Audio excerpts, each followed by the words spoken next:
ọ̀pọ̀ èèyàn ló ti fara pa gẹ́gẹ́ bí àjọ lasma àti àwọn tó ń fi ẹ̀hónú hàn ti wọ̀yáàjà nílùú èkó. ṣe ni ọ̀rọ̀ mà di bó lọ yọ àgò lọ́nà tí oníkálukú sì ń sa àsálà fún ẹ̀mí ara rẹ̀ lásìkò tí rògbòdìyàn bẹ́ sílẹ̀ láàrin àwọn olùfẹ̀hónú àtàwọn òṣìṣẹ́ àjọ lasma lágbègbè abúlé ẹ̀gbá nílùú èkó lọ́jọ́ ìṣẹ́gun tuesday ti ṣe ọjọ́ kejìlá inú oṣù kọkànlá ọdún 2024 yìí. gẹ́gẹ́ bí ìròyìn tó tẹ iléeṣẹ́ atótó-arére online tv lọ́wọ́, ìjà bẹ́ sílẹ̀ láàrin àwọn òṣìṣẹ́ àjọ lasma àti àwọn ọ̀dọ́ ìrátè látàrí ikú ọlọ́kọ̀ kan.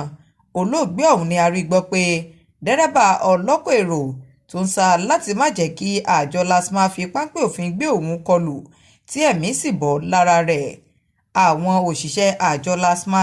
pẹ̀lú àwọn agbófinró ẹ̀ka iléeṣẹ́ ọlọ́pàá ìpínlẹ̀ èkó ni wọ́n fi ẹ̀sùn kàn wípé wọ́n ṣokùnfà ikú náà. wàhálà ọ̀hún ló bẹ́ sílẹ̀ lẹ́yìn tí wọ́n mú dẹ́rẹ́bà tó wa ọkọ̀ toyota corolla kan lẹ́yìn tí wọ́n ní ó rìn ní ojú òpópónà tí wọ́n yà sọ́tọ̀ fún ọkọ̀ BRT. gẹ́gẹ́ bí oṣojú mi kòró kan Tolúlọpẹ́ ti ṣàlàyé pé lẹ́yìn tí wọ́n mú dẹ́rẹ́bà ọkọ̀ náà tán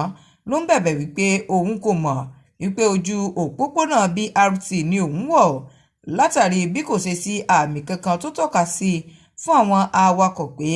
òpópónà BRT lélẹ́yìí.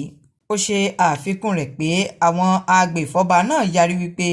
kí arákùnrin náà lọ mú owó ẹgbẹ̀rún lọ́nà ọgọ́rùn-ún náírà ìyẹn 100,000 naira wá, ṣùgbọ́n tí arákùnrin náà ń bẹ̀bẹ̀ wípé ẹgbẹ̀rún lọ́nà ogójì náírà ìyẹn 40,000 naira ní òun ní, tí àwọn agbèfọ́ba náà sì sọ wípé àwọn ò gbé ọkọ̀ rẹ̀ lọ sí ọ́fíìsì àwọn tí ó sì mọ nǹkan tí yóò ṣẹlẹ̀ tí ọkọ̀ náà bá ti dé ọ́fíìsì àwọn tán. níbẹ̀ ni dẹ́rẹ́bà tó wa ọkọ̀ náà àti àbúrò rẹ̀ ti sọ wípé àwọn yóò sanwó ẹgbẹ̀rún lọ́nà àádọ́rin náírà ìyẹn 70,000 naira, tí àwọn agbèfọ́ba náà sì yarí wípé owó ẹgbẹ̀rún lọ́nà ọgọ́rùn-ún náírà ni àwọn gbà lọ́wọ́ rẹ̀ tàbí kí ó kábàámọ̀. ọ̀kan lára àwọn agbèfọ́ba ọ̀hún ló sọ fún dẹ́rẹ́bà ọkọ̀ náà wípé kí ó lọ gba owó náà wá lọ́dọ̀ oní POS. níbi tí wọ́n ti ń fa ọ̀rọ̀ náà lọ́wọ́ ní ọkọ̀ míì tí òun náà sá fún àwọn òṣìṣẹ́ àjọ lasma